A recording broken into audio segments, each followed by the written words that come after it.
Bas-Relief is a special kind of art that is like a picture or design that sticks out a little bit from a flat surface. It has a slightly raised surface, has a flat background, and lights and shadows give it a 3D look.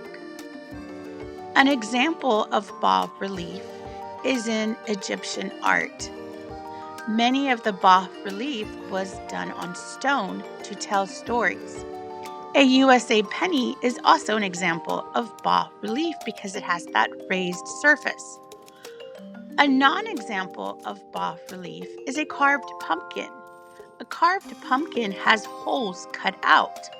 The surface is not raised, so it is not bas-relief. The materials you will need for this tutorial is a cardboard for the canvas, cardboard scraps, large scissors, pencil, liquid glue, and your favorite types of paint.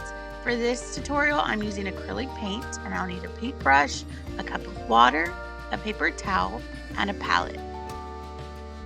To begin, think about what your art will be about. I would think of something that excites me, such as making art. When I make art, I go to a special place in my mind that I call the artist zone. This is where I find infinite possibilities. It's quite magical. I am going to make a bas-relief of a person making art, and they are in the artist zone. So I'm going to use all these lines to show all the different ideas that could come to me when I'm making art. So now I'm going to cut out and make a person.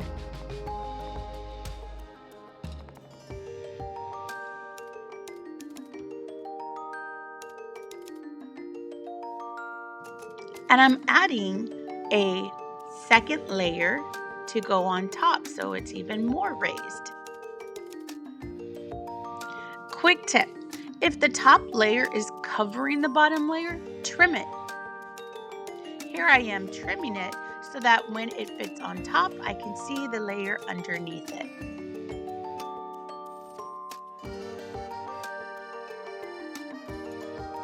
Another quick tip is to know your layers.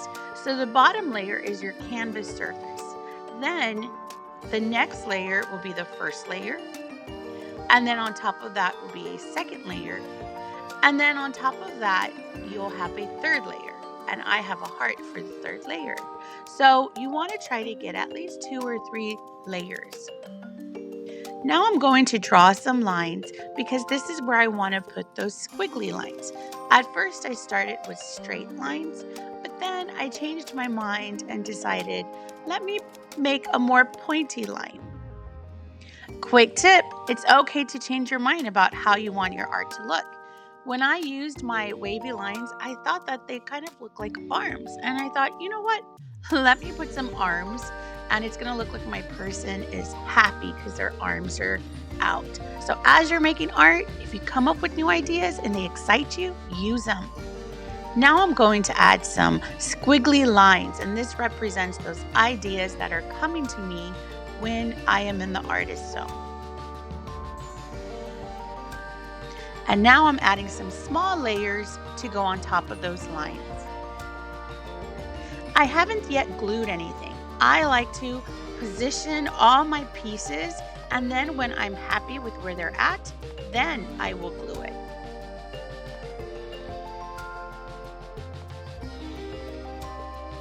Once you finish gluing, then you can start painting your bas-relief. If you want your paint colors to be brighter, then it would be good to add another layer once your paint dries.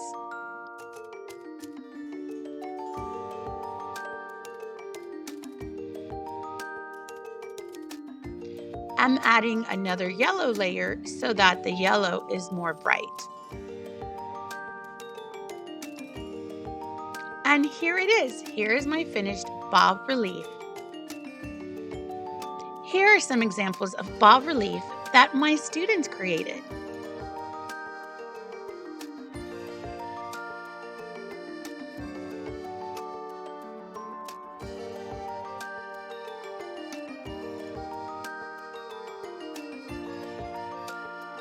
Now it's your turn. Remember, be creative, try new things, and have fun.